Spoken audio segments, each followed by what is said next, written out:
one. So just make sure that we are live. I don't want to do a Johan and not go live. Okay. All right. Welcome. Well, it should have tweeted to say now. All right. Welcome to Geeks on Screens with Coffee. It is the 31st of July and it's 12:14. Good afternoon. Yay. Thank you, Mickey.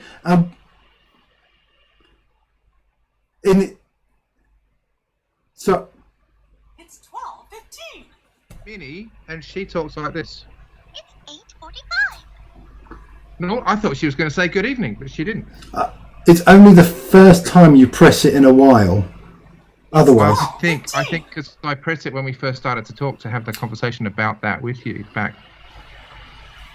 when we first got on. this isn't going to work, is it? But yeah, you have Mickey. I have Minnie over here.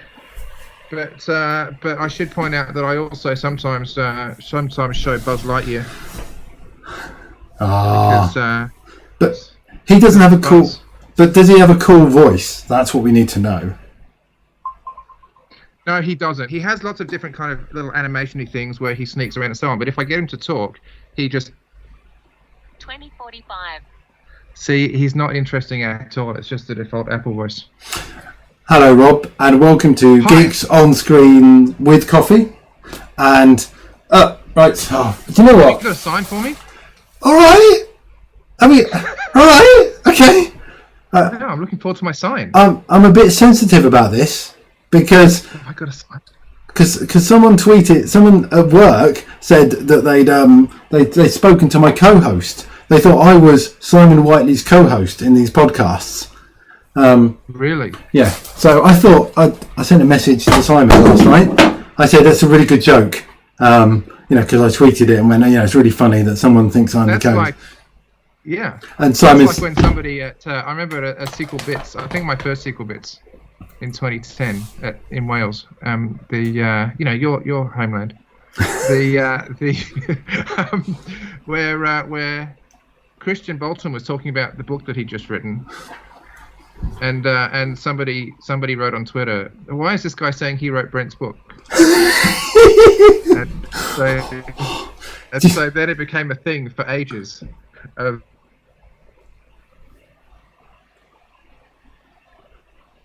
Oh, it's frozen. Please come back. Please come back to me, Rob. Rob.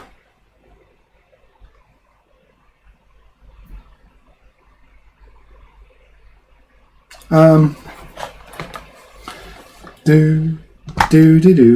Oh, I've not got a do.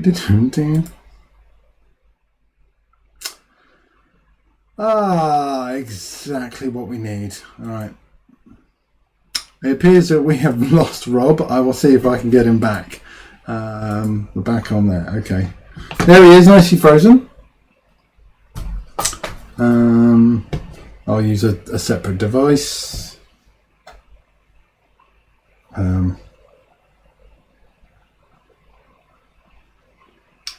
Bye-bye. It's probably left. Right, let's see if he jumps back in. Now this is really weird. Me on both. Let's just go back to media background. Okay.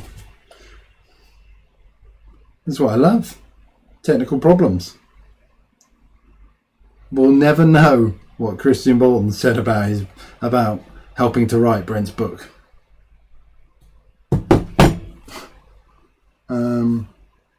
All right, let's.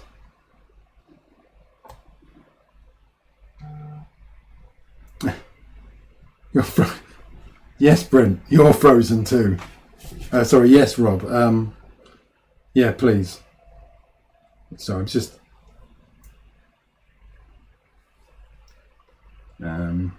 Still talking to myself.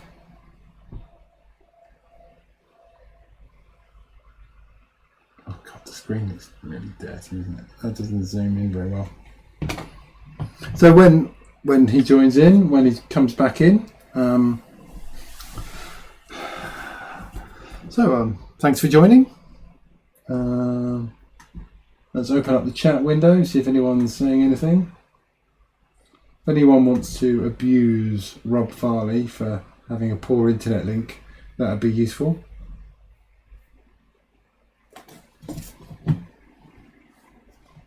Come on.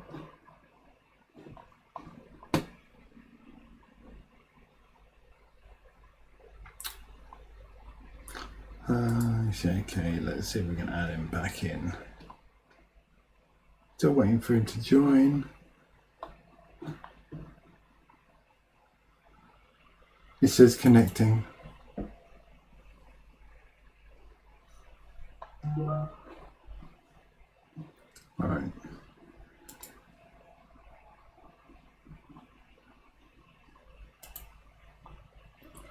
Oh dear. This isn't fun.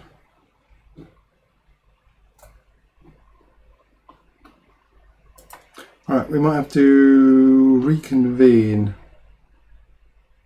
in a second.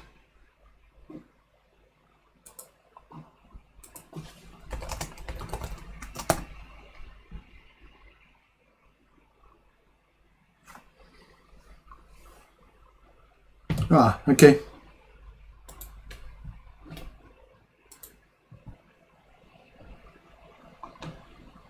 Yay, you're back. That was really bizarre because you were saying like you were like looking for your whiteboard. Yeah. And then you kind of, I was still talking and you were still talking, but I got the impression you couldn't hear me. Yeah. I'm like, hang on a second. I don't think you can hear me. And I could still see you for quite, and then you froze. And I was like, what? But like, it was like a whole minute or two. No, maybe a whole minute of you not, like you were still moving. It wasn't just like the lag. Oh, really? Time. It wasn't just like 3 seconds. It was really quite bizarre. So you were It about was to... like I could still receive, but my upload speed must have dropped or something like that. It could just, it could be my end. Norfolk Internet is not known to be great. Norfolk's famous for a lot of things. Yeah, it's Norfolk and good internet, which is what I wanted to be my consulting company. I know you've got. I'm going to say Rock Lobster. When I think of you, I think Rock Lobster, not Red Lobster. No, but it's Lobster Pot. Lobster Pot, and for some reason it's just Rock Lobster. I figure that if someone wants to search Lobster and sequel, they'll find me. Yeah, you're about to tell us, and I thought it was the internet gods of censorship were just about to chip in and go. We don't want to hear what abusive language Christian Bolton was saying about writing on Brent's book. Oh, it was Christian's a lovely chap. I don't think he's ever said a mean word about anybody. Oh, you should hear him. When he gets the language of him. Sorry, no. So he used to live. In fact, sorry, we've got to sync sound and. Excellent. For professionalism. As if YouTube cares. Well, yeah. Where's my whiteboard? Sorry. All right. Jeez. Yeah. So I'm sorry. I feel like I'm letting you down. I'm letting Simon Whiteley down. Well, I made a whiteboard. Take 2. Sorry. Did you see my whiteboard? Here's my whiteboard. That's much higher professional. Oh, there you go. Oh, terrific. Do you know what? I'm just look because you're so. Oh, what happened? Oh no! Oh dear! There you go. It's like faulty towers. So years ago I ran for the past board. I had been invited to be on the past board, and then I actually ran and got elected to be to serve a 2-year term, and somebody congratulated me, saying congratulations to Rob Farley, right, and just spoonerized it. I don't know how they managed to, but they did, and so I congratulated the other people and commiserated the people who missed out, doing yes, thank you, flattered.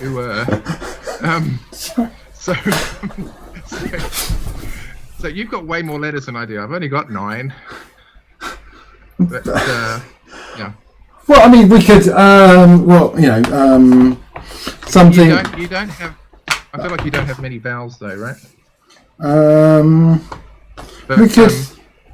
but the best thing about my spoonerizing was the fact that one of the people who had run was one of the people who had run against me but didn't get in was Sri Sridharan, and so you spoonerize him and he stays exactly the same. So that worked. That was a bit of fun. All right, behave yourself, because this is just going to go completely off. What are you drinking today? It's Geeks on Screens with coffee. Sadly, it's not coffee. The cup is from Sequel Day, the Polish event. Is it no, that way around? Sorry, it's from Sequel Day. I don't know what that is, but I know that on the back it says Data Community, and that's a Data Community. Oh. And the drink inside is actually tea. It's PG Tips tea, which I can buy in the import section of the supermarkets. For many years, I didn't really drink tea, and except when I was visiting family in the UK, and I worked out that it's because I don't really like most of the teas they have here.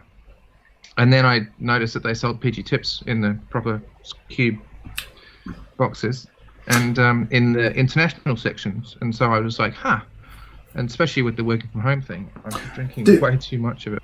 Do you want to actually introduce yourself? Because people don't even know where you are. You're talking about the international section.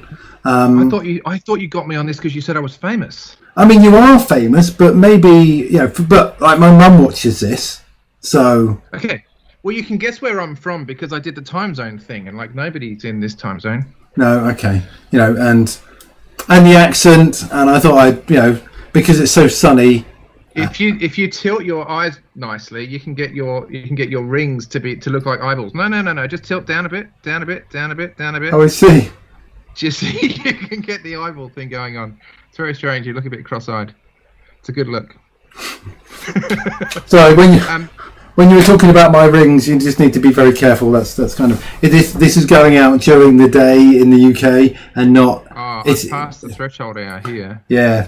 I don't think Australia's ever had the threshold hour thing. I think that's a fallacy here. So yeah, I'm in Adelaide in Australia, where I have lived for the past 18 years now.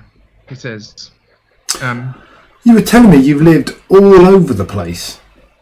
I mean, you were just not really. No, okay. So I was born in the UK. I have to say that because I identify as English mostly, but I was actually born in Scotland because my dad was posted to the rest. No. I know, right? And I do think that it's good because if Scotland gets a referendum and goes independent and then rejoins the EU, theoretically I can then qualify for an EU passport again. Yeah. Right. So yeah, I was actually born in Dunfermline because my dad was posted to the Rosyth Naval Base just kind of under the Forth Bridge. And then we got posted out to Wales, and then the first place that I remember living was down near Portsmouth, and then when I was 4, just before I started primary school, we moved to Welland, near Welland Garden City, but like Welland, the village on the A1, and then we lived in that area. We moved up a couple miles up the road to a different village.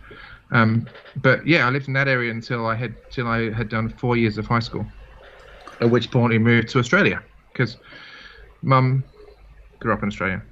She knew my dad's cousins, and that's how they got together, and so on. But my dad had died when I was 10, and my stepdad liked the idea of moving, and so we did.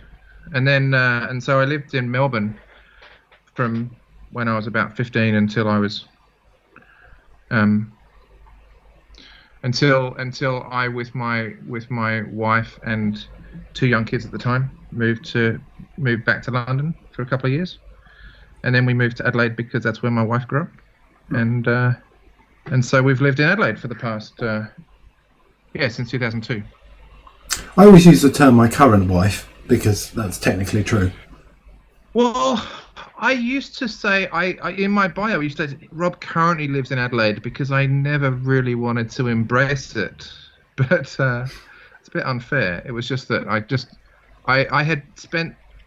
I always felt like I had moved around a fair bit, and like now I've had the same address for ages, and it's the first time I'd lived more than about 4 or 5 years in the one house. So you're not going to cheat on Adelaide. Adelaide's sort of like your proper relationship now. You're staying there. Oh, look at that face. That face doesn't say that. That face is. I don't know. We always talk about we always talk about being able to live somewhere else and so on, and that once the kids are off and out and so on, that we might. I don't know. It's hard to know. Do you live I kind of in the suburbs, or do you live outside, kind of the city? we live in the suburbs, but we also have an apartment in the city, if you can call it a city. Hark at her with her. We have an apartment. I know, right? I know, but no, it's quite convenient, and it also means that our daughter can go to a better school without us having to pay through the nose for it. So it actually what we pay on the cost of the loan for having the apartment is more than offset by what we save in school fees. Yeah. Go figure. It's one of those things. Yeah. Well, I mean, and property is always going up. So the fact is, it will always be useful. The price of property. You'd think. I don't know if it is at the moment. And certainly, and Adelaide doesn't have the same kind of price increases as Sydney and Melbourne. Sydney and Melbourne have had over the years. But at the same time, we don't have hundreds of new cases of coronavirus every day either. So, I mean, how is Australia? I mean, let's mention it. I presume, how's your lockdown going in general? We're not really locked down very much in Adelaide. So Adelaide is Greater Adelaide is just over 1 million people, right? Which sounds quite big, but actually, I kind of figure suburbia mostly just supports itself. Economy-wise, I think that the largest employer is just the state government. It's just, it's one of those things. Whereas Sydney and Melbourne have, 5 times as many people and thriving economies and all of that kind of stuff. Adelaide has about 4 active cases now, but they're all in quarantine. We haven't had an active case outside quarantine since April, and for ages and ages and ages. But Melbourne in recent weeks has been getting hundreds of new cases every day. Like yesterday they had 700 new cases. Today they announced over 600 new cases, which is way more than the whole country was getting back when it was a hot topic, Yeah, well, I thought Australia wasn't in such a bad state. Well, actually, now in Melbourne, they're not allowed to visit each other's houses anymore. Anytime you're outside the home, you have to be wearing a mask by law. Melbourne is taking it very seriously. There's this kind of a mood here that suggests that it's going to. The same as I realised I normally have my phone on my watch on silent. I mean, it just beeps at me. I turned it off silent so Minnie could talk earlier. Yeah, we believe you. And then I just got a thing to say I've stood up enough, but I haven't been standing this hour in the last 3 minutes. It's just that apparently the way that I sit makes it think that I'm standing. Go figure. Because I'm resting my hat like this, and so my forearm is relatively vertical, and it thinks I'm standing up, apparently. Do you find being hassled by your watch annoying, telling you got to stand up? You've done, normally today you would have done a bit more exercise. The thing I think is hilarious is when it says to me, "Hey, your exercise ring is way further on than normal. You've done 1 minute so far. It's lunchtime." And I'm like, "Fight me, watch." Seriously sarcastic. I'm just like, man, I used to have a Fitbit, and it didn't used to nag me like this does. But I couldn't use my Fitbit like a walkie-talkie. I couldn't play 2048 on my Fitbit. 2048. The sliding blocks game. Oh, I I don't use it probably half as much as I could. I only realised that you could take a phone call on it. I was at home. I was on my own, and I was on the loo. My phone was downstairs, and my wife rang because she was in the shop or something, and I just went, "Oh look, does this work?" And then answer. And it's like I was in Star Trek. And you coughed at the convenient times. Yeah. Oh, it's way past that. Okay, sorry about the splash love, she goes. Have you heard this? Sorry. Yes. Oh, that's bad. It echoes. Sorry. So today it says that I've done 1 minute of exercise. Still, is stuffed with curses. But the thing that's going to upset me is that if after this I want to get some more exercise done to close my red ring. That sounds bad. But users know what I mean. I've never really heard it called the red ring. It convenient for timers and things like that. Yeah, I've never really said the movement ring. Yeah. Yes, yeah. That's also bad because you were just talking about being on the loo, and so it's the wrong kind of movement. Yes, yeah. I mean, but they've got smart. They were working on smart loos, weren't they? That effectively recognise the imprint of your bottom, and then because they've got it in Japan to trying to analyse your sample, your stool, your whatever you want to call it, just to make sure that you're healthy. I'm not sure what. It's probably not a sample if it's just the whole lot that's in the loo. Yeah, I guess. It probably takes analysis. Yeah, let's go with It probably doesn't need the whole thing. I mean, depending on how much fibre you've had. How it recognises you. Yeah, well, I don't know. I mean, I guess facial recognition. When I did stand up, when I used to do stand up, one of my bits was talking about how you sit on a chair, someone else has been sat there. There's that uncomfortable bum warmth thing that you feel, right? But if it's your own bum warmth, it never feels uncomfortable. Even if you've been like outside and you've cooled down and so on, if you come back in and sit on the chair that you were in before, you don't get that. Oh, there's a strange warmth about this chair. If it's your own bum warmth, so I'm actually thinking that we recognise each other's bum warmth, and that there's probably some strange kind of greeting that in the future people will start to do like dogs, where you just kind of because I'll move on. Sorry, we froze. I'm with you. Froze. Yeah. That's what happened. Yeah. That's what happened. It was. I don't do that bit anymore because it's just not that funny. It's well, I was about to go. I'm quite comfortable with a warm toilet seat because it saves me having to warm it up. But that might have just been from my childhood, and we had a very cold toilet when I was younger. So sitting down was quite, on a very cold loo seat. Not the porcelain, obviously. We weren't animals. Yeah. But a cold loo seat was okay, all right. The conversation's gone in a very strange direction there. Yeah, sorry. Shall we try and get back on track? I was going to actually do a bit of self-promotion before we get on to you, because this is my show and about me. You haven't watched the Hot Rings episode? Oh, sorry, I thought it was Simon's show. Hang on, isn't it Simon's show? Your show, sorry. Tell me. I thought of episode. Yes. Simon Whiteley. He invited me onto this. He had this idea for a show where kind of you just chat and you eat hot rings, and then you try and sort of, because you start forgetting about what you're talking about, and you start eating the hot rings, and you're more concentrating on your mouth burning off. It's very similar. Yes. I did warn you about the legal ramifications of doing something so similar to Hot Ones, a show that's already out there, but.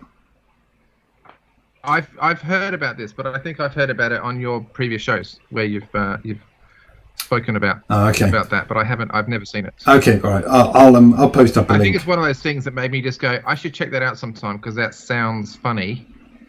But I then had forgotten by the time the show had finished. Yeah, it didn't work out he wasn't crying as much. There was a little bit of tears, but it wasn't so much like a massive reaction. We didn't use enough sauce. I think that was a problem. We wimped out. Yeah. But you talked about you did some stand-up comedy. Now, I really like stand-up comedy. Not doing it, but watching it, and I'm interested in the process of how you write shows and how you practice.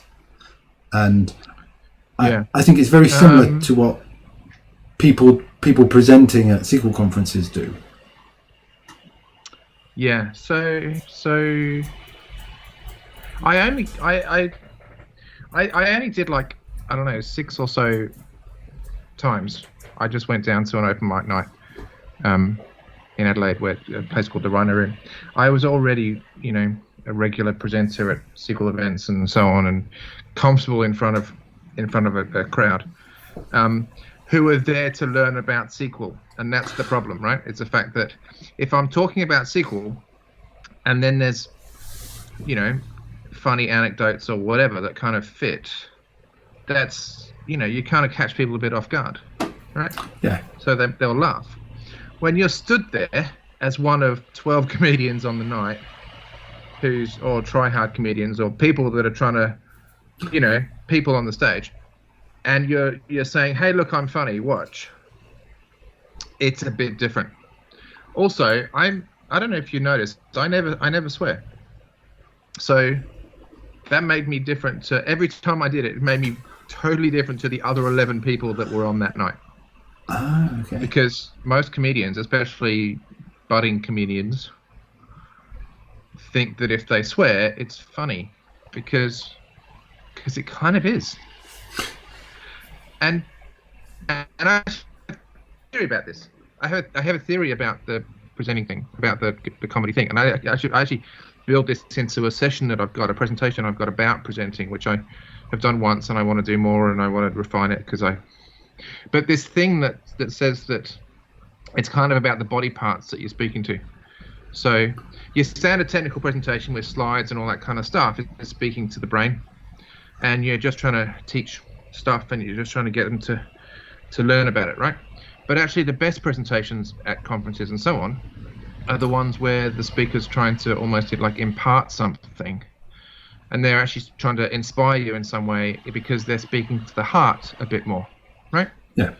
However, comedy is trying to speak to the gut. They're trying to get that kind of a thing going on with a degree of awkwardness and all of that kind of stuff. Oh, I didn't expect that, because that's the thing that turns into laughter. So it's a very different kind of concept to any kind of conference presentation at all. And that's why I'm just going to drop a swear word in there kind of almost works for comedy, because it makes people feel uncomfortable. And that's my theory, at least, about why people swear in comedy. But it's interesting, the one clean act that comes in when everybody else has been doing filthy material because they can't think of anything else that counts as funny, and then I come in and I'm doing jokes about how I can't give blood because of the mad cows who are on the door won't let me in. They don't like me. Things like that. In Australia, I can't give blood because of mad cows, because I lived in England during the 80s. Oh, okay, yeah. Sorry, yeah. I forget, because it doesn't affect you. People in America would be like, oh yeah, because English people can't give blood here. England is like the only place that I can give blood. I mean, we would love your blood. Apparently. Yeah. But you're from Norfolk. You just want to increase the gene pool. We do. Yeah. Different. And anything to make the gene pool slightly wider, slightly more, resilient, is gonna work well for us. High five. Yeah. High five. High five. Really? Yeah. That's saying something. Well, look, it's it's like 1, 2, 3, 4, 5. Yeah. Is that how it works? With that. But you're Welsh. You're not from Norfolk. Well, heritage-wise, I mean, I'm from Slough, the home of the Mars Bar. You're from Slough. Yeah. Wow. I mean, that's where I was born, in Slough Upton Hospital. Or say dragged out, I think is the other term. Yeah, I wouldn't want to say kicking and screaming because that's typically not how babies are necessarily born, but they're No. typically born head first. The kicking's going to be at the other end. Yeah, yeah. I'm actually just trying to think back. Sorry. Now on the M4? Yeah. Yeah, But just so you're aware. my grandparents lived in Swindon, which is actually just a couple miles from Christian Bolton. That's where they used to live, and assuming he still lives there. I think so. I've not heard in a of little tiny village called Burford or something like that, or Borton. He probably owns the something village. Yeah. I think there's like 4 houses and a really good school. And I think that's about it in the village.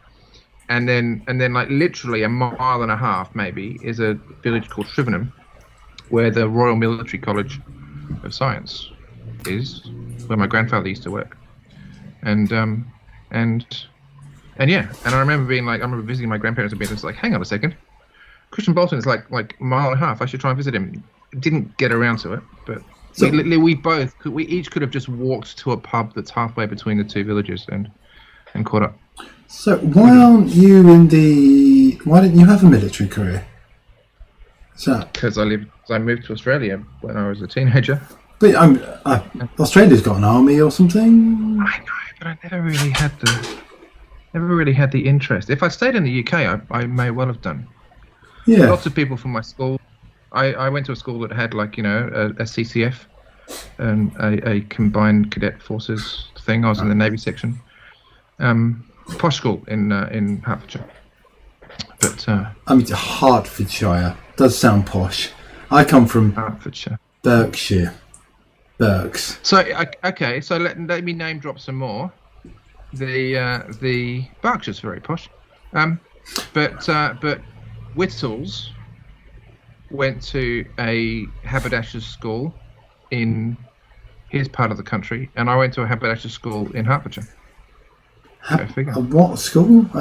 It's called. It's a school set up by the haberdashers, the Worshipful Company of Haberdashers, by a guy called Robert Ask, and so there are around the country there are a few haberdashers schools. There's one in Hatcham in London. There's one in Elstree, and there's one West Country somewhere where Mr. Whittles went, the Purple Frog. Oh, okay, that's why he's got why he speaks proper like. Probably, my accent is kind of a hybrid thing. Well, yeah, it sounds. I would say I wouldn't know that you lived in England from your accent. It sounds quite Australian. Yeah, people in Australia can pick it very easily. They think I sound English, but it might be because I say data, and I say I don't know. I say yogurt. There's not that many. I say project instead of project. There's various words that I still say a very English way compared to Australians say data. I say data. Yeah. Okay. All right. Yeah. So there are things that I still. And how do they pronounce yogurt? Yogurt. Yogurt. It's just wrong. It's wrong. Yeah. And my wife will point out whenever she sees some English show where they say yogurt, she will say, look, see. Just because every so often, oh, you know what? Catherine Tate, when she's being posh, would you like some gooseberry and cinnamon yogurt, Fergus? She calls it yogurt. I'm just like, I'm so ashamed. I don't think I've seen the Catherine Tate show. You don't remember the Catherine Tate show? No, I know You who know Catherine. characters in Catherine. Yeah, I probably do. know- the Nan You'd know. and am I bothered? Face, Yeah, yeah. bothered. Am I Yeah. bothered? Well, she does posh people as well, where she's like, they're going to do an egg and spoon race, and she's like, stop, it's the eggs, they're not organic, and they all run for their lives. So, do you hate people from New Zealand then? Have that been bred into you? Or?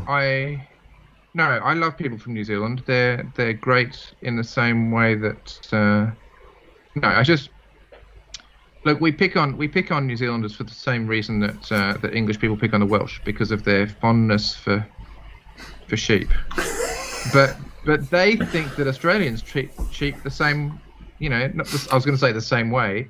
They think that it's the Australians that treat sheep in that way.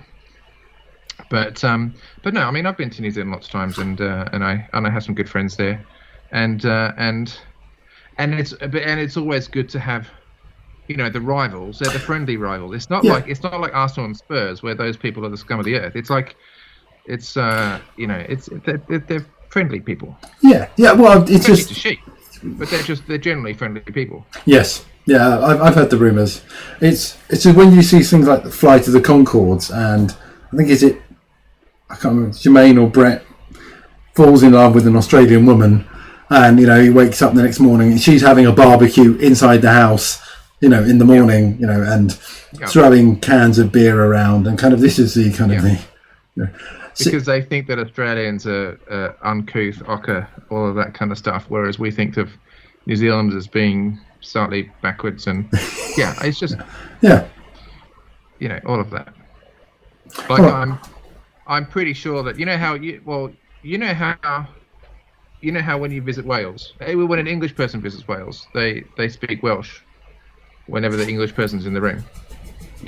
This is that rumor. I'm sure it's not actually true, but it's that perception that people have when they visit Wales that probably as somebody called Pryce-Maher, it's probably not not a thing for you so much being Welsh. I don't give off the Welsh vibe. I think that's a problem.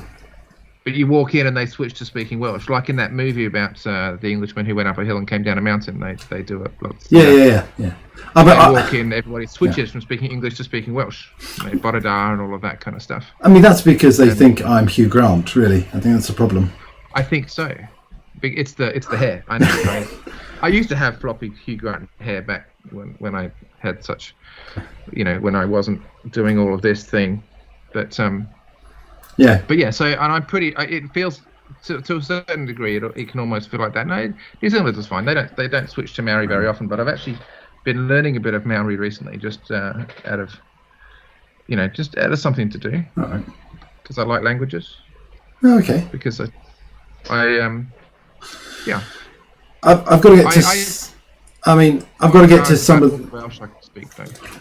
I've got to get you to some of the serious questions that people have been tuning in for, and I didn't realise we had to have serious questions. well, there are. I mean, we have to. So what I do is we have the first bit of the interview to make you feel relaxed, to get you into it, and then I hit you with the hard-hitting questions like, Rob, what's your favourite cheese?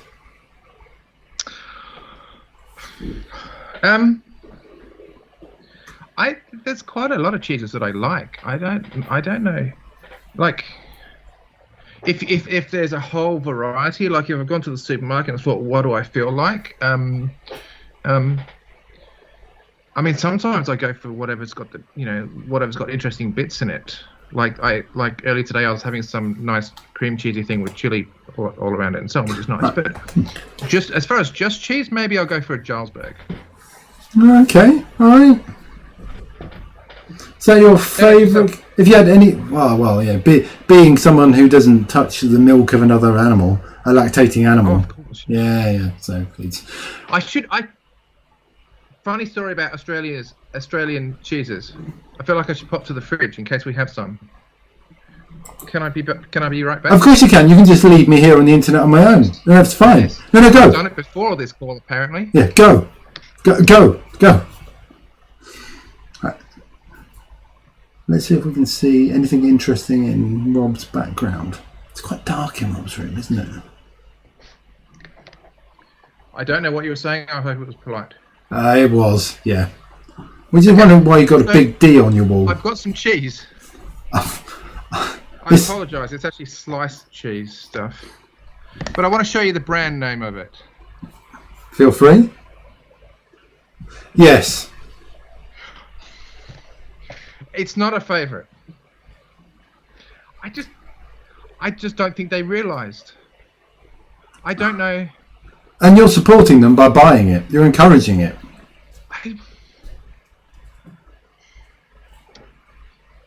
I mean, why on earth would somebody call cheese Colby cheese? I mean, that's just ridiculous. Yeah, Colby does, yeah. Yeah, I mean, isn't that from Dynasty? It is. Well, maybe we'll all wake up and this will just, from a shower, and this will all be aliens. Was it aliens? No, that was Dallas. Damn! Yes. Pamela Ewing So woke up and it was all... It was all a dream. So, how did Dynasty end, or did it ever end? I don't know. Probably, I don't know. They've remade Dynasty. There's a new series of Dynasty, and I think they've redone Dallas as well. Well, I mean, everything is being remade because no one's got any more original ideas. Yeah. But anyway, so yeah, I'll go for a Jarlsberg or a Jarlsberg, depending on how you want to say it. Here, it tends to be called Jarlsberg because, because you're in Australia, and you're allowed to. Yeah, but there's lots of nice cheeses. Just that's a strange brand of. It's one of those things. Americans walk around English supermarkets and they see the lumps of meat in gravy that they sell. Oh, brains, faggots. Yes, by brains. Yes. Yeah. Yes, and they're just like, oh my goodness, don't they realise what that word means? And they're like, yes, it means a lump of wood. That's what that is, and I think that is somebody's surname. Okay, yeah. Yes. Yeah. And there we were. Australian. Yeah, there we were trying to stay away from the politics, and then you did drag me back in. Oh, yeah. Okay. What's your favourite 3-letter acronym? Oh, TLA.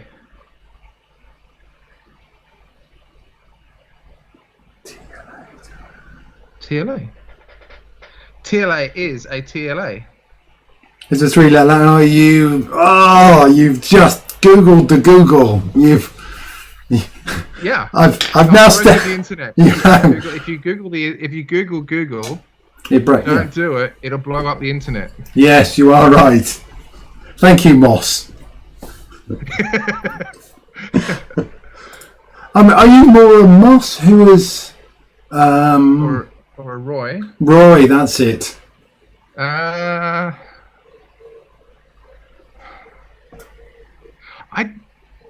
I don't. I'm probably a mix of the two. The thing that I really love about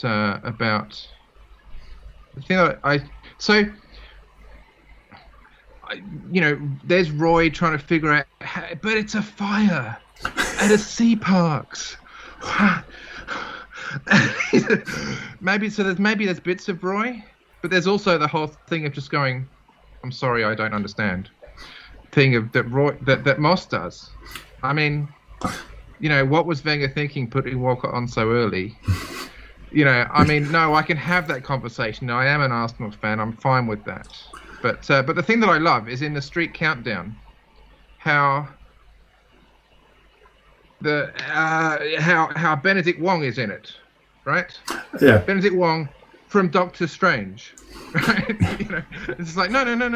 Benedict Wong, and from The Martian, no. Benedict Wong from the IT Crowd. He's in The Martian, great movie.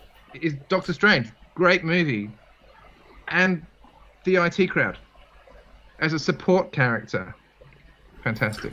You've all got to get your break somewhere, haven't you? And if it's on the IT Crowd, I mean, I just thought Moss just standing there with his computer, sitting there with his computer on fire, and then it just carry on. He types in fire. Yeah. Fire. Sometimes that just makes me think. It sometimes takes a while for things to dawn on me, and it just comes in. Great screensaver. Oh, it's a very good show. Oh, yeah. Well, we'll do all right. What's your favourite album at the moment? Oh, at the moment? What am I listening to on repeat at the moment? There's one album that I have been listening to way too much over the past probably 3 weeks, and that's the Hamilton soundtrack. The Who soundtrack? Hamilton. Oh, okay. That's all right. Why? Which is really strange because, it's musical theatre and so on. It's not really my thing, but it's remarkably well done, and I find that I've listened to it way too many times over the since I watched the thing on Disney Plus, and but yeah, it's very good. If you haven't seen it, you should totally. Always watch always bring it back to Disney. Always coming back to Mickey. That's what you're about. Yeah, or something like that. But there's a few albums that I kind of keep going back to. You know, and that's the thing that I kind of, you know, there'll be various playlists that I have that I'll listen to, and then every so often I'll be like, oh no, I'll go listen to that album, or, you know, and some of them are just like the classics, like Brothers in Arms. So what's a seminal? What's an album that was that got released about the time when you kind of like were young, buying albums that kind of influenced you?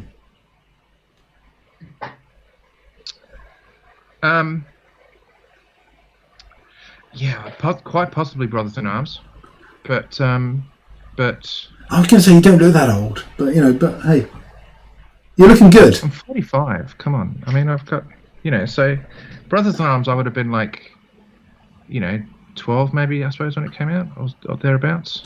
But the funny thing is the fact that like you're the same age as me when we were that age. The first album that I remember buying and listening to, well, it was more like a playlist anyway, because it was like one of the Now albums. I think it was Now 9 or something like that. Yeah. To the point that there are certain songs that I listen to and I immediately know the song that came after it on the vinyl the collection on Now 9. You know, it's very strange. So I thought you'd be coming in like Tiffany, maybe the Bangles. Who else would be around that time? Because we're the same age. I had Faith by George Michael. His that album. I was I never think his into first big one after Wham split up. Yeah. Back when he was doing good music. But did you? I really liked. What was the album he did? With that Prejudice? Yeah, I really loved that album. Yes, it was good. But I wasn't quite so keen on his cover version album where he did like My Baby Just Cares for Me and things like that. There was some okay songs on it, but like he did a really slow cover of Roxanne and so on. But I also just found that he just got like when he did like Too Funky and Outside and all that kind of stuff, he was just trying to be controversial. And I was like, you know what, I'm kind of over you. But like in school, like people knew where he had lived, you know, and so like that people knew where his mum lived and when he was visiting, because a flash car be parked outside his mum's place, you know. But yeah, so. But I mean, as far as like albums that I keep going back to, there's things like Jeff Wayne's War of the Worlds. I still have that haunting Forever Autumn, you know, that I bash out on the piano and so on. It's very, I don't know if it really is D minor and C and B flat, but it's you know, but I find myself just kind of fumbling around stuff, and one of the things about COVID is I'm home so much more, and quite often you know, if I want to take a break, I'll go and sit at the piano for a bit, which I hadn't done for ages before COVID, because you know, like in the evenings it's kind of weird to play the piano and me bashing stuff out because there's other people home, and you know. I'm really surprised you didn't sneak in under there with a little bit of In Excess. And I did have Kick. Kick. I don't know, probably. But you know, there's also like Hysteria by Def Leppard, and there's all kinds of albums around that time that were good. Yeah, I mean, Def Leppard were really only known for one thing. The One-Armed Drummer. Yeah. But they had a lot of good songs. When you say a lot, Hysteria. I only remember a couple of songs, and I think, was it Pour Some Sugar on Me? They had Pour Some Sugar on Me. They had Love Bites. Oh, Love Bites, yeah. They had Animal. Animal, yeah. They had, and they were all from the same album, Hysteria. The one before it, I didn't buy and I never got into so much. But I remember Hysteria being one of the albums that I had around then, late 80s. I think I was a bit older before I sort of got into that kind of music. So kind of Faith No More when they did Epic, and I can't remember what the album was. It wasn't the album Epic? No. Oh, the album could have been Epic, yeah. The one with sort of a flame on some water and... Yeah, I wasn't so much of a big fan. I mean, I was in involved in churches back then and so on, and so Faith No More was they were just a bit too, anti-God type stuff. Were they? I'm a serious Christian, and I find that that even just the name of the band being Faith No More kind of frustrated me a bit. Oh, okay. So I was just like, right. really? I feel like you just kind of, really? But I did like their cover version of Lionel Richie's Easy Sunday Morning. Yes. I mean, there's only one bit that I ever remember from that, and that's the ooh. No, they did some. Yeah, I mean, I kind of. Yeah, I guess there was a point when some bands you listen to the lyrics. I don't think I even remember listening to any of Faith No More's lyrics to know really what the songs were about. Yeah. I keep expecting Seal to make a comeback because he had a whole bunch of stuff about the racism piece and so on. Like if we're ever going to survive, we've got get a little crazy, and Killer with the Damsky. It was the Damsky featuring Seal. Yeah. Right? And I'm sure that was both those songs I'm pretty sure were quite heavily anti-racism and so on. I keep expecting to find that they have become anthems of the current time, but no. They're on my repeat playlist. I listen to them regularly. I love the song Crazy. I've never done it in karaoke, but I keep thinking I should try. That's a very, very, very nice segue into... I wasn't... come on. That wasn't... Oh, I actually want to do Forever Autumn from War of the Worlds in karaoke. All right. Because I think that's a brilliant song too. So we're gonna wrap up soon because we are past... a bit past 1, so we'll and we'll keep talking. The problem is if we don't kind of wrap up, we'll just keep chatting. We can chat for as long as you like. I mean, I've got meetings this afternoon, so I do have a hard stop, not a very hard stop. So what else is there? You've got to ask me the question out of the book.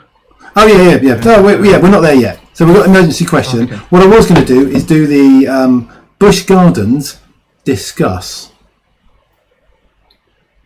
Oh, okay. And then lead on to what's your favourite karaoke song or favourite song for you to do in karaoke? Okay, so I've never done karaoke in Australia. I've only ever done karaoke in America, right? Let's just quickly just point that out. I'm not opposed to the idea. It's just a thing that I kind of only got into from the past community. I think the first time I did karaoke was a Sequel Saturday in Chicago in 2012. This feels very confessional. But feel free, just let it go. And I sang songs that one. I sang songs like I remember doing House of Fun. Which my daughter, who's 12, loves and doesn't actually know what the song is about.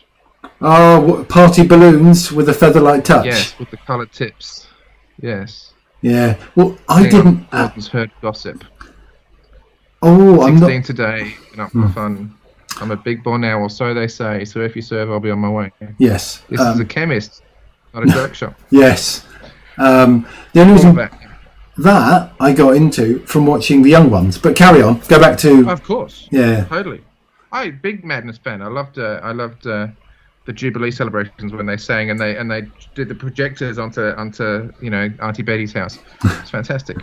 But I don't think of Madness as a singy song. No, it's a. Well, it must be love is good to sing along to. Yeah. But you can't really. It's hard to sing along to House of Fun or Baggy Trousers. They're hard. Just there's a lot of words, Yeah.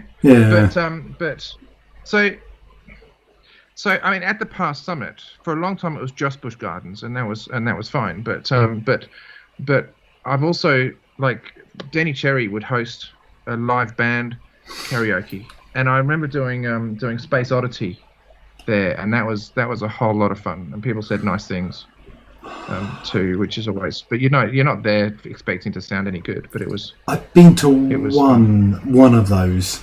I've been to one past summit, so we there were like 3 nights or something, and each night had karaoke.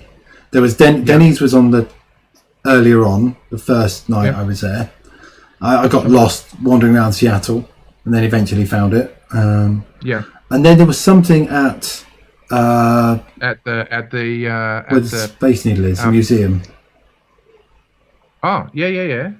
At the Sci-Fi Museum and at the Yeah. EMP. Yeah. Yeah. But they often have stuff at the what's it called? Hard Rock Cafe. Okay. Well, I think. That Pragmatic Works used to sponsor or something like that. But either way, the live band ones are good. Yeah. But also Busch Gardens is different again. But I feel like I have a list of songs that I kind of want to be able to do at some point. I feel like I want to try. You Can Call Me Al is one that I want to try. But I just have a lot of songs that I kind of think, I could do that. Surely, maybe. A lot of words in that though. And actually, very there's not as many fast. as you think. But it's very No, it's not fast, nearly as- isn't it? No, it's not. A man walks down the street. Man He says, walks "Why down am the I? street, says, Why am I soft in the middle now? Why am I soft in the middle now? The rest of My life is so hard. Why am All of I that, yeah. something opportunity? I need a shot at redemption. Why is my no. All of that. Yeah. Yes. I saw. Angels in the Ark. Yeah. All of that. Yeah. Is it Don? Well, Chevy Chase basically doing karaoke in the video. Yes. He's singing, but he's not singing. And dropping a glass through a conga stand, and then it disappears.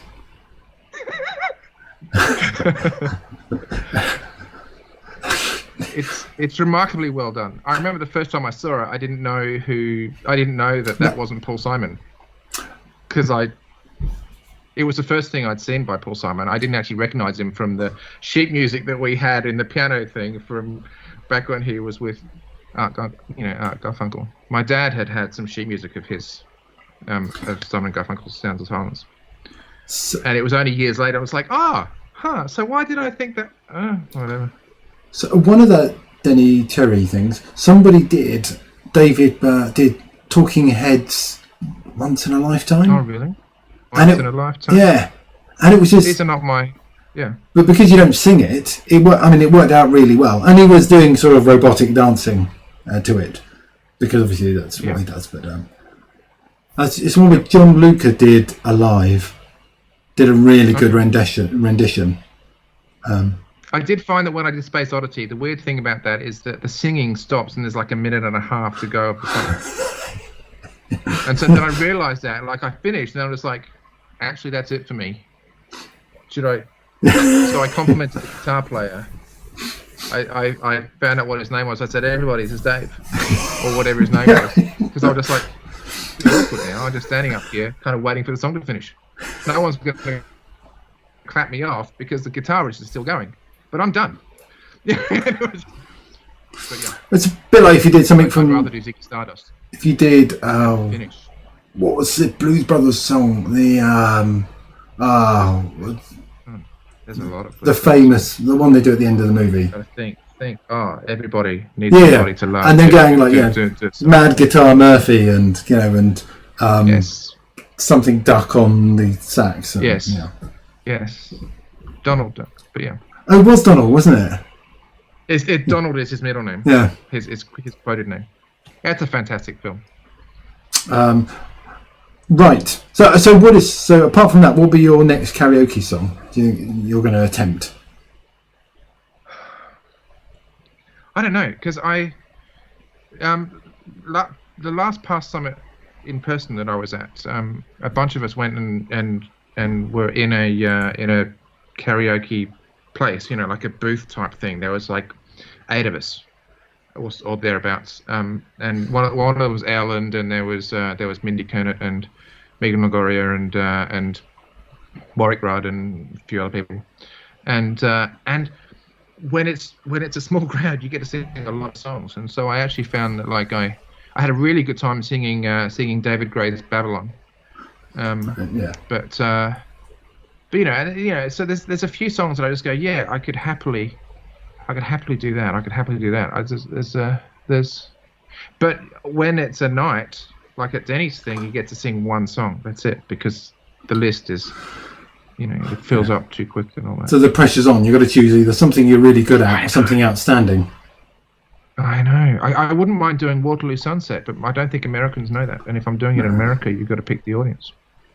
Yeah, if you're picking a song for the audience, I think you're doing the wrong. Are you doing the wrong thing? You need to do one for you.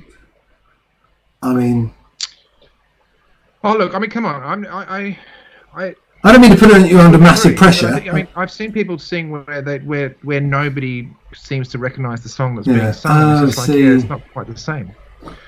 I mean, and let's face it, I've sung in front of a big sequel crowd with nobody knowing the song. The time that I sang the song that I had written in front of like 4,000 people.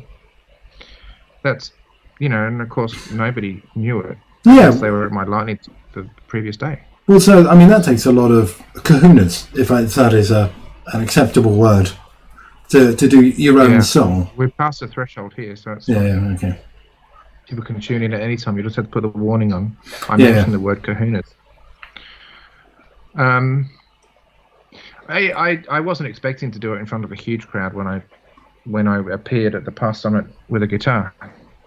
I was doing it as a lightning talk. That's all I was doing. The year before I had done 5 minutes of comedy as a lightning talk. I got asked to do another lightning talk, and I thought, well, I've done comedy. I'll write a song, and so I wrote a song. So what was the song on? It was about query tuning. Okay. Yeah. It was. So was it? It was essentially a song about sagability. It's called "I Should Have Looked the Other Way."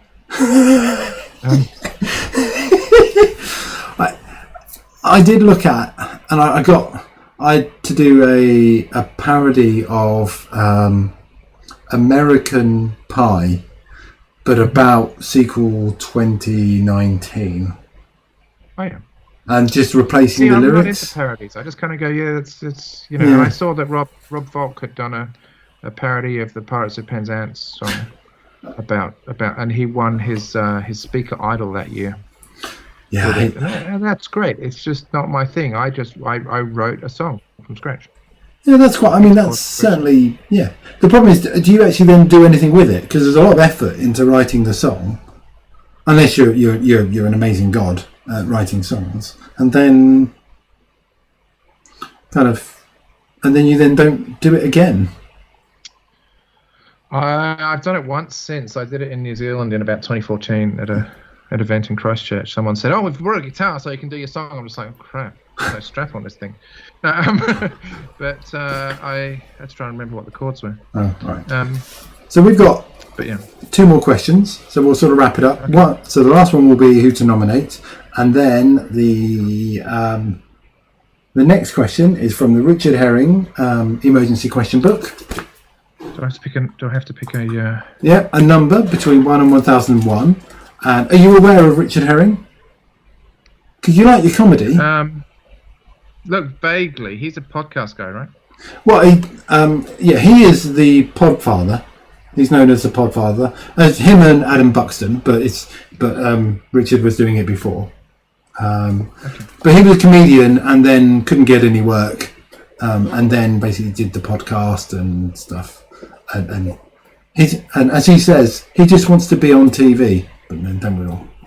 So pick a number between 1 and 1001, and okay, I'll pick a musical number because I've been dabbling more on the piano.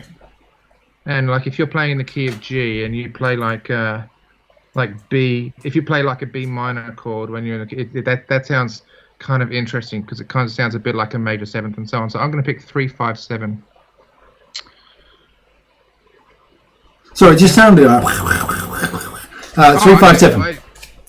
357. The reason being because it's on a when you're in music, it makes an interesting kind of a chord when you play 3, 5, and 7.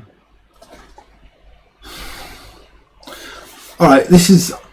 I mean, I'll just show you the question. What's the question? So, right. So, just to prove that this is the question, it is: Okay. Have you ever been on stage in front of an audience, and how did it go? So, pretty much.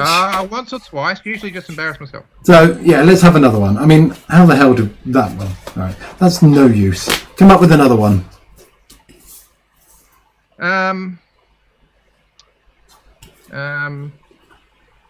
I don't know. I don't know. 201. 201.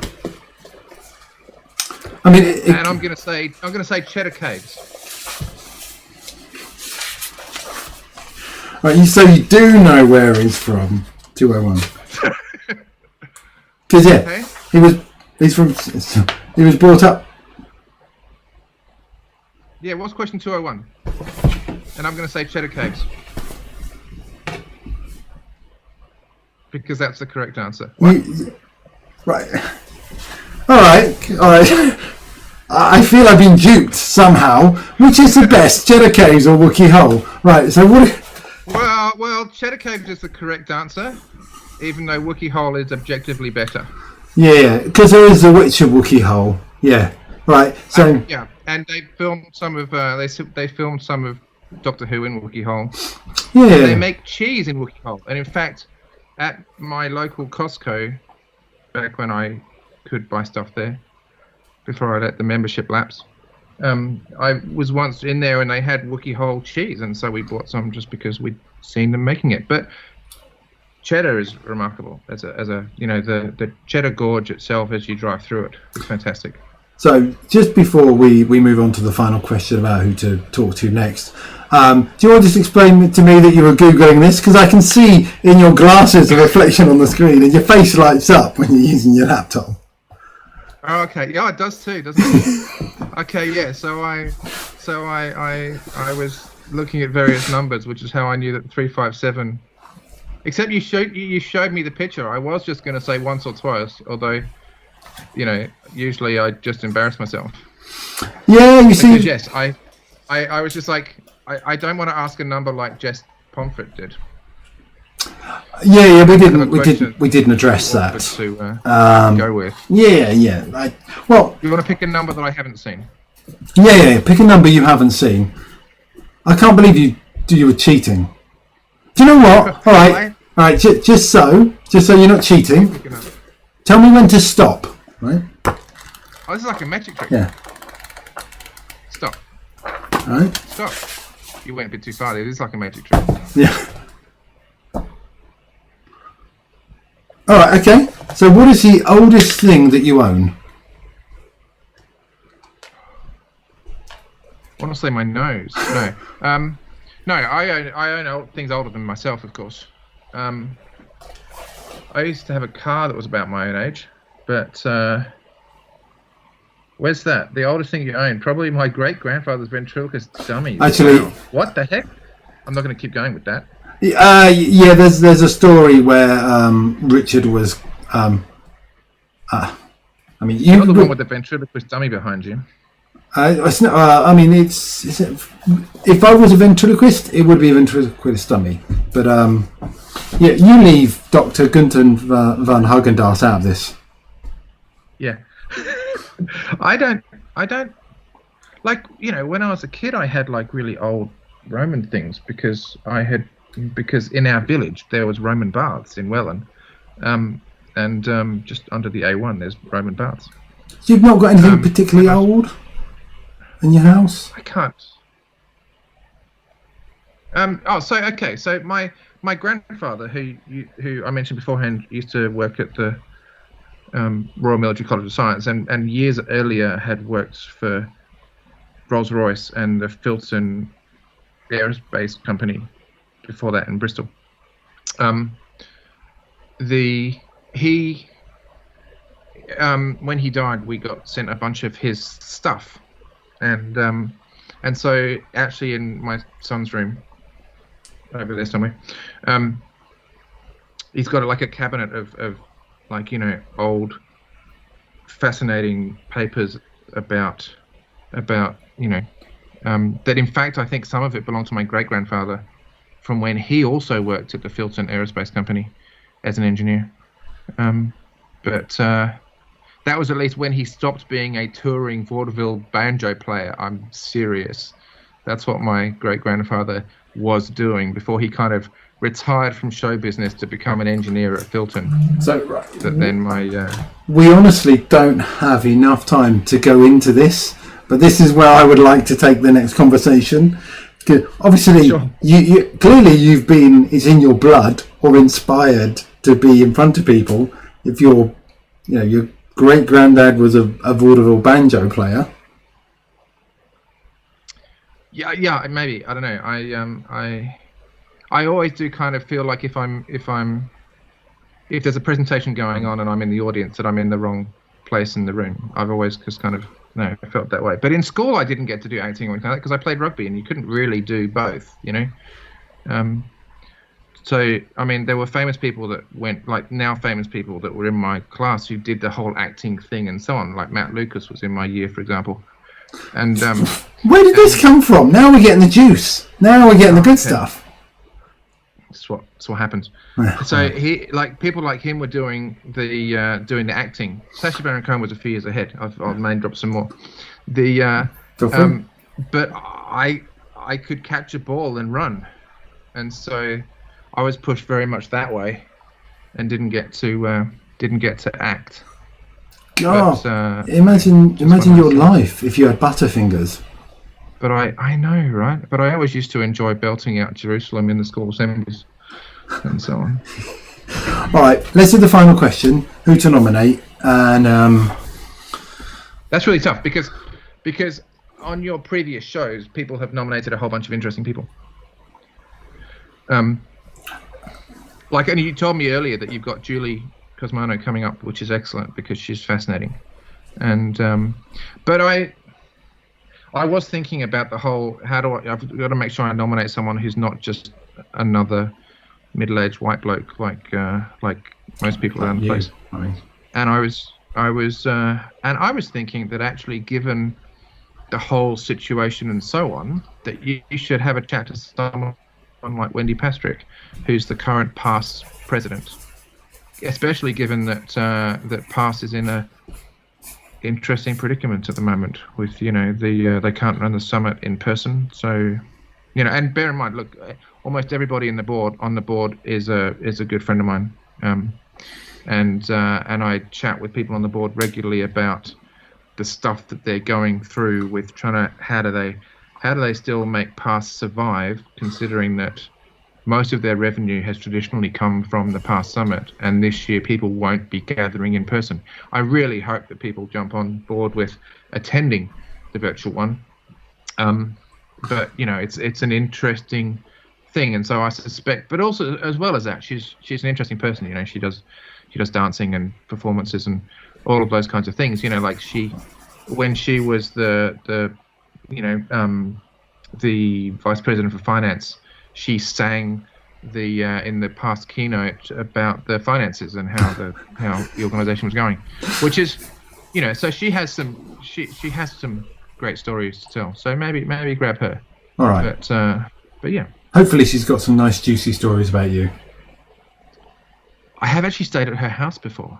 Strangely, she's one of the few people in America that I've stayed at because she got me to appear at this Sequel Saturday in Chicago in 2012. I was like, you can stay at my place the night before between the pre-con and the day itself, because I had been staying in the city of Chicago, but the Sequel Saturday was out in suburbia, and so it's funny, when I was in Chicago, I just kept walking around just going, look, it's the place from Blues Brothers. Look, it's another place from Blues Brothers. And so on. I went to the place where they go up in the lift listening to to the girl from Ipanema, and all of those things. Where they meet Steven Spielberg and all of that. It's fascinating. Yeah. It's just one of those things that's been like, oh look, it's Blues Brothers stuff because I'm in Chicago. Yeah, and you probably had the soundtrack going as you were driving around, or at least in your head as you were thinking "Sweet Home Chicago." I owned the soundtrack album, and it was on my phone in those days. It was way before Spotify and so on. So yes, there were times that I walked around, and had Peter Gunn playing or whatever. It was fun. All right. Well, on that note, I'm going to say goodbye because I've got to get back and do some work, and you've got to go to bed. I don't know what time it is. What time? It's coming up 10 p.m. It's too bad. Oh, hang on. PM. What's the time? Hang on. What's the time? Oh, I've got to unmute my phone. Unmute my watch, rather. And we'll ask Minnie what time it is. It's 9:58. Good night. And a good night. All right. Thank you for your time, Rob. We're just going to stop the stream, do the showbiz goodbye. Bye, everyone, for watching. It's been fun. Thanks, Mark.